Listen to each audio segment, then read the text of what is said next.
السلام علیکم دوستو ساتھیو، میں ہوں سمیع ابراہیم اور آپ دیکھ رہے ہیں سمیع ابراہیم یوٹیوب چینل۔ آج 10ویں محرم الحرام ہے اور اتوار کا دن۔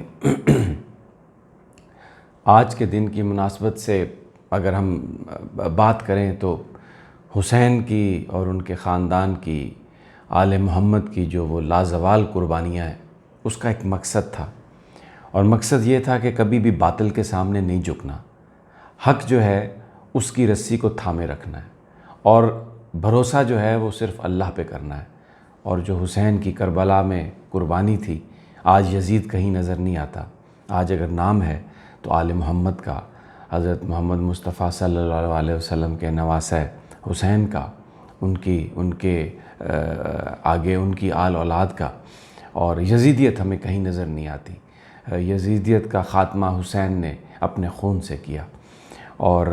ایک بہت بڑا درس ہے ہمارے لیے کہ کبھی بھی چاہے طاقت جتنی بڑی بھی ہو، اس کو ہم نے کبھی بھی اس کے آگے ہم نے سر نہیں جھکانا، اور جو حق سچ کی بات ہے وہی کرنی ہے۔ تو اب اس وقت اگر ہم صورتحال کو دیکھتے ہیں،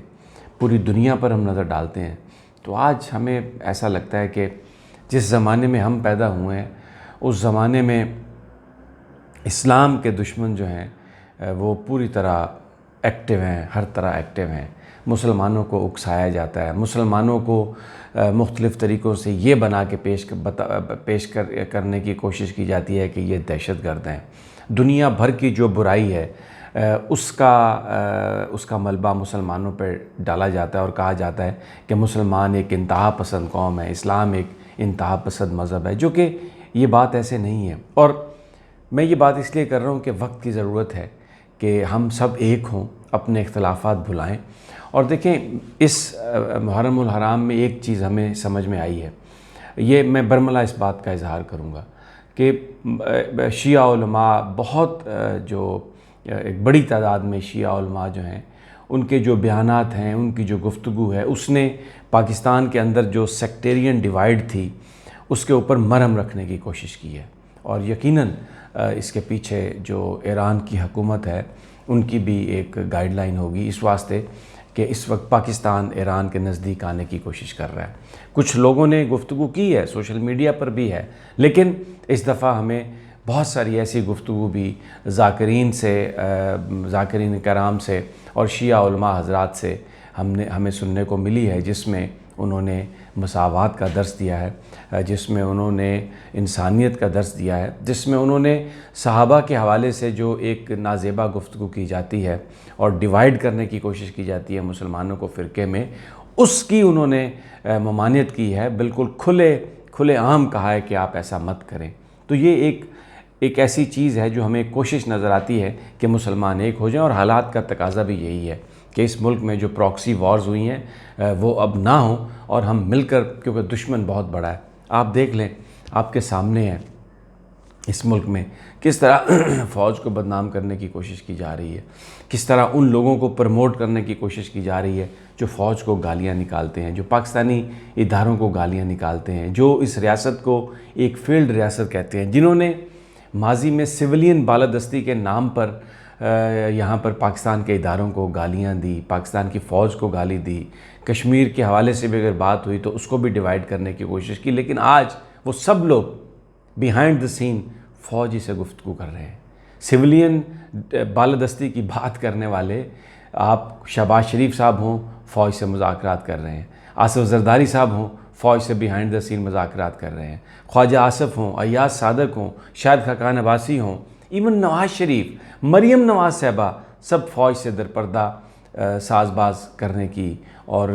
ایک ان سے گفتگو کرنے کی بات کر رہے ہیں۔ تو پھر اگر وہ ایک سوال کر رہا ہوں میں، اگر وہ واقعی ایسی سویلین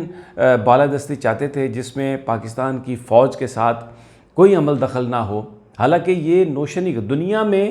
کہیں پر بھی اس طرح کا سسٹم نہیں ہے۔ امریکہ میں بھی جب امریکہ کی سیکیورٹی کے ایشوز پر بات ہوتی ہے تو پینٹاگون اور CIA سے پوچھ کر کی جاتی ہے۔ جب فورن افیئرز کی بات ہوتی ہے، ان کی جو خارجہ پالیسی ہے، ڈیفنس سے ریلیٹڈ ہے، تو اس میں پینٹاگون، CIA اپنی ان کی وہ کارپوریٹ ہوتی ہیں ان کی پروپوزلز، اور انہی کی روشنی میں، انہی کی طے کردہ ترجیحات کی روشنی میں ساری وہ گفتگو ہوتی ہے اور اپنی پالیسی کو آگے لے کے جایا جاتا ہے۔ یہاں پر ایک ریت ہی مختلف چل نکلی اور یہاں پر فوج کو برا بھلا کہنا شروع کر دیا گیا اور یہ کہا گیا کہ جی شاید فوج جو ہے وہ پاکستان کے عوام کے مفادات کے خلاف بات کر رہی ہے۔ یہ وہ 5th جنریشن وارفیئر۔ اب وہی لوگ جن کا یہ بیانیہ تھا ساز باز کر کے ملک سے باہر چلے گئے، اندر آ گئے، پھر وہ اب بیہائنڈ دا سین سب انہی سے بات کر رہے ہیں۔ تو یہ ایک منافقت کا دور ہے ہمارے اس وقت اس ہماری سوسائٹی میں، اور ہم دشمنوں میں گھرے ہوئے ہیں۔ چائنا سے ہمیں دور کرنے کی کوشش کی جا رہی ہے اور یہاں پر اس کا سارا جو ملبہ ہے وہ فوج پر ڈالنے کی کوشش کی جا رہی ہے، سپریم کورٹ آف پاکستان پر ڈالنے کی کوشش کی جا رہی ہے۔ اچھا، ہر ادارے میں اچھے برے لوگ موجود ہیں، لیکن سزا جزا کا جو نظام ہے موجودہ، اسی کے تحت ہم نے کام کرنا ہے۔ اب قاضی فائز عیسیٰ صاحب کا جو معاملہ ہے اس میں سپریم کورٹ آف پاکستان کے 10 ممبر بینچ نے واپس کیا یہ معاملہ سپریم جوڈیشل کونسل کو، اور FBR سے کہا کہ وہ اپنی رپورٹ درج کرائیں، اس میں اپنی بتائیں کہ ان کی کیا فائنڈنگز ہیں۔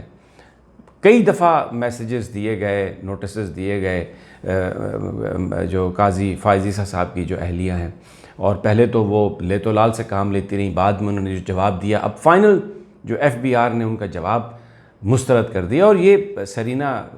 فائز عیسیٰ صاحب نے یہ بات کہی ہے، ان کی وائف نے، اور یہ بھی کہا ہے کہ ان کے بیٹے جو ہیں ان کے لیے جو لا فرم ہم نے جو لیگل ٹیم ہائر کی تھی انہوں نے معذرت کر لیا کہ وہ ان کا کیس نہیں لڑیں گے، اور وہ الزام لگا رہی ہیں کہ FBR جو ہے یہ ایک جانبدار ادارہ ہے، اور یہ بھی الزام لگا رہی ہیں، پوچھ رہی ہیں، سوال کر رہی ہیں، اپنے پرانے ٹیکس ریٹرنز مانگ رہی ہیں۔ یعنی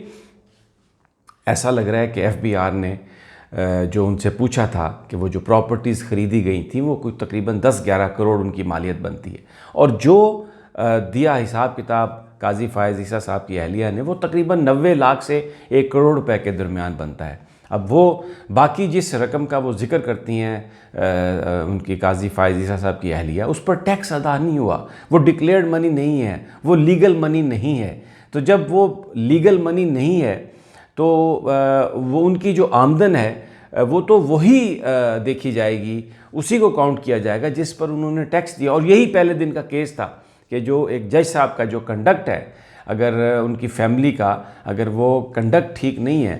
تو پھر وہ تو مس کنڈکٹ ہے، اور اس کا جو امپیکٹ ہے وہ جج صاحب پر ہوگا۔ بہرحال سپریم جوڈیشل کونسل فیصلہ کرے گی۔ تو میں اب اس کو بھی بڑھا چڑھا کے بیان کرنے کی کوشش کی گئی ہے، اور جو مختلف چینلز ہیں، اب جس جج نے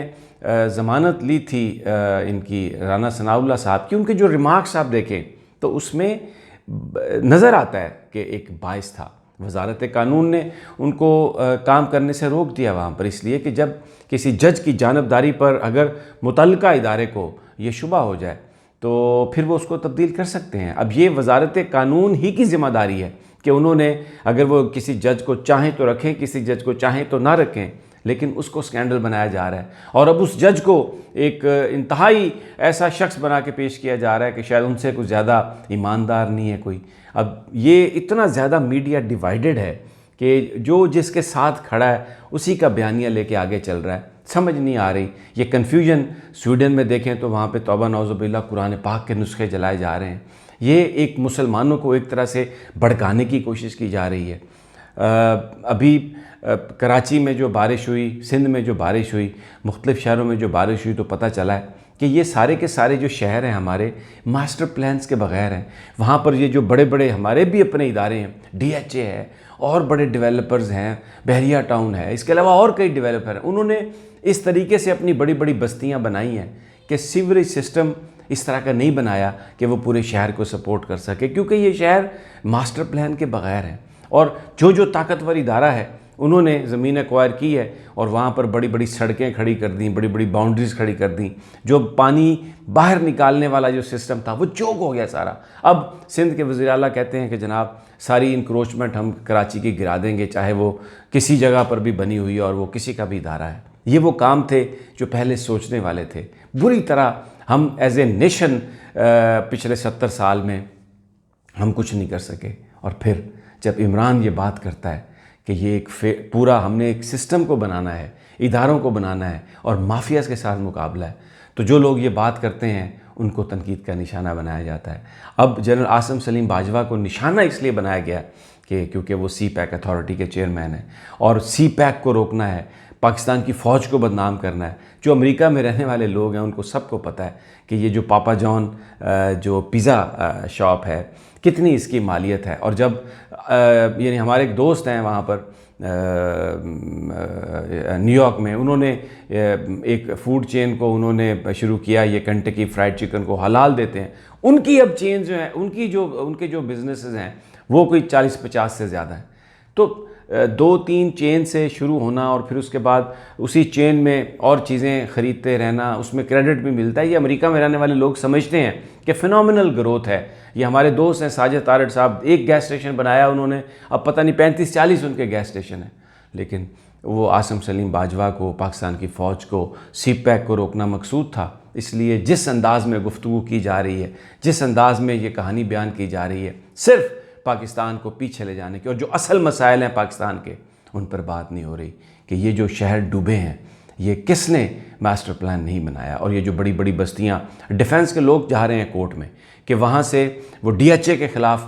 وہ کارروائی کرنا چاہتے ہیں کہ وہاں پر کیوں نہیں انہوں نے ایسا سسٹم بنایا جس سے پانی کی نکاسی ہوتی۔ اور یہ جو بڑے بڑے، لاہور میں بھی ایسا ہی ہوا مختلف جگہوں پہ کہ یہ جو بستیاں بنی ہیں انہوں نے چوک کر دیا۔ یہ ماسٹر پلاننگ کے بغیر ان اداروں نے زمین ایکوائر کر کے بڑے بڑے سیکٹر بنا دیے ہیں، اور وہاں پر پانی گھس گیا، وہاں کے لوگ بھی پریشان ہیں۔ اور پھر جب یہ ان کی تعمیر ہو رہی تھی تو اس انداز سے سارا اس سیوریج سسٹم کو تباہ و برباد کیا گیا، اور وہ راستے روک دیے گئے، وہ جگہ اونچی کر دی گئی، اور اب یہ جو شہر ہیں یہ تالاب بن گئے ہیں، اور یہاں پر جو بسنے والے لوگ ہیں وہ بالکل پانی میں ڈوبے ہوئے ہیں۔ ایک کرپشن کی اور ایک ظلم کی داستان ہے۔ دیکھنا ہے یہ ہے کہ اب سپریم کورٹ آف پاکستان کیا کرتی ہے، اور کیا ان پاورفل لوگوں کو اس بات کی سزا دی جائے گی جن کی ناقص حکمت عملی بھی ایک کرپشن کی کہانی ہے کہ اس ناقص حکمت عملی نے لوگوں کا سکون برباد کیا اور لوگوں کی زندگیاں برباد کی۔ دوستو،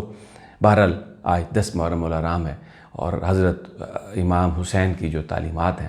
اور جو انہوں نے قربانی دی ہے، ہمیں اسے سیکھ کر حق کو حق کہنے کی ہمت ہونی چاہیے، سچ کو سچ کہنے کی ہمت ہونی چاہیے، اور اللہ تعالی ہم سب پر رحم کرے۔ میری اگلی ویڈیو تک اجازت دیجیے۔ اللہ نگہبان۔